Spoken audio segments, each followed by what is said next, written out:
efficient web and mobile flashcards platform. Now, when you hear the word flashcards, you probably don't think of it as the sexiest word in education, right? Especially compared to a lot of the cool video and game-based simulation stuff that's coming out nowadays. But it turns out that flashcards are among the oldest education technologies and the most prevalent still, with over 500 million people across the world in almost every domain studying some form of flashcards every year. And that habit is very quickly moving digital. Many of us probably recognize several of the names on this screen. Incidentally, most of the companies that are tackling the web and mobile flashcards problem are B2C, right? Not so much selling to schools or universities, but direct to the student, direct to the teachers, creating and sharing content. There are collectively over 100 million users that are using these platforms already. They've raised collectively tens of millions of dollars, and it's a really exciting space. So what is it that makes Brainscape, a seed-funded company, feel like we can play in this space? Well, a lot of people actually call us kind of the grown-up version of Quizlet for several reasons, and really we have three main differentiators that make Brainscape work. The first is our content architecture.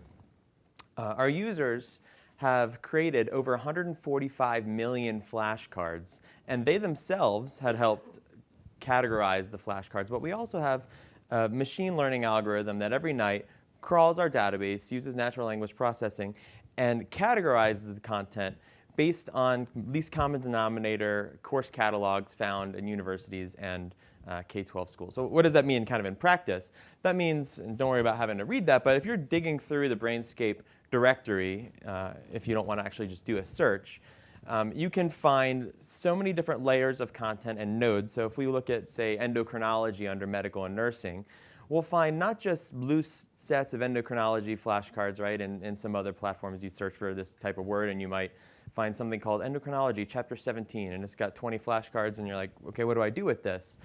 In Brainscape, you're going to find hundreds or thousands of courses of really well-aligned, well-organized, aligned to textbooks type content. So you see this top one here by Michael Castellarine. It's got several different decks in it, many learners. And if we dig in further, you can actually see what's in each deck. You can click on the deck further and see the actual flashcards.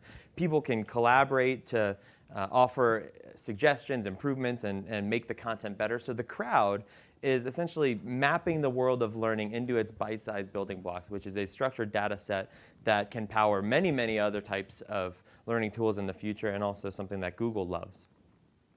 Second major differentiator is going back up here to the top of the tree. You'll notice that little green check mark by several of the subjects. We've got 40 different partnerships with publishers, with test prep experts, and other folks who have really certified content that they want to get into a platform like Brainscape. They want to be able to earn some royalties with us. And so because we're partnering, they're out there evangelizing Brainscape on our behalf because they make some money off of it. None of the other user-generated flashcard platforms have such a capacity to work with brands and other publishers and really scale in this way. And third, and probably our most important differentiator, is the cognitive science underlying Brainscape's machine learning algorithm. When you study a flashcard in Brainscape and see the answer, you yourself are rating your own confidence on a scale of 1 through 5. How well do I think I knew this?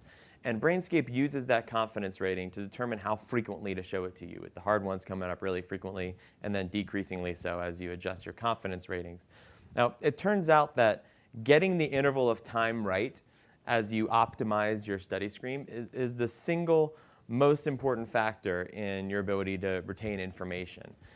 In fact, we did a study. So my background actually, previously I was an economist, always loved kind of numbers and optimization, but went to Columbia for education technology, and for my master's thesis, did a study where the prototype of Brainscape was pitted against people who studied the same topic using flashcards.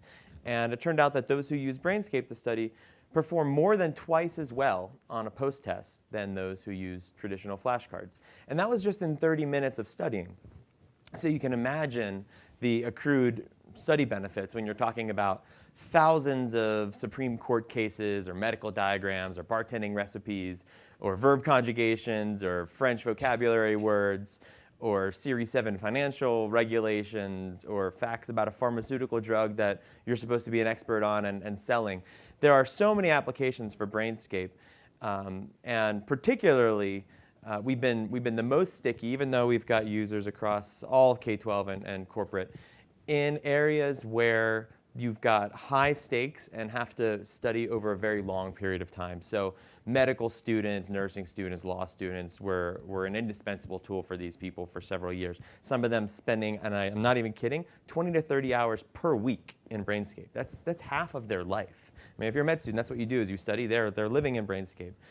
And they're, to a large extent, especially in the high stakes areas, most likely to upgrade. So traditional freemium model, we don't want to charge for the things that help us grow, the creating, the sharing, all that stuff's public, it's free, it's kind of our marketing engine.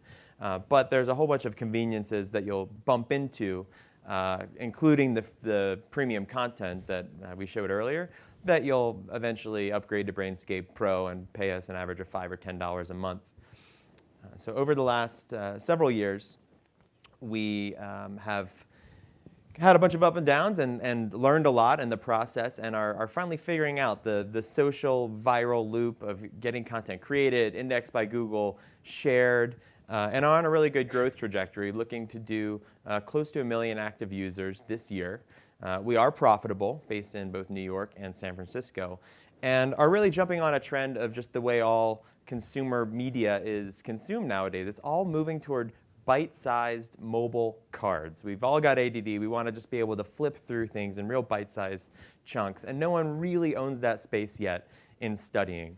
And so that's what Brainscape aims to do, creating a smarter world by simplifying and accelerating the learning process. So anybody who wants to continue the dialogue, always love speaking to smart people or partners. Thank you.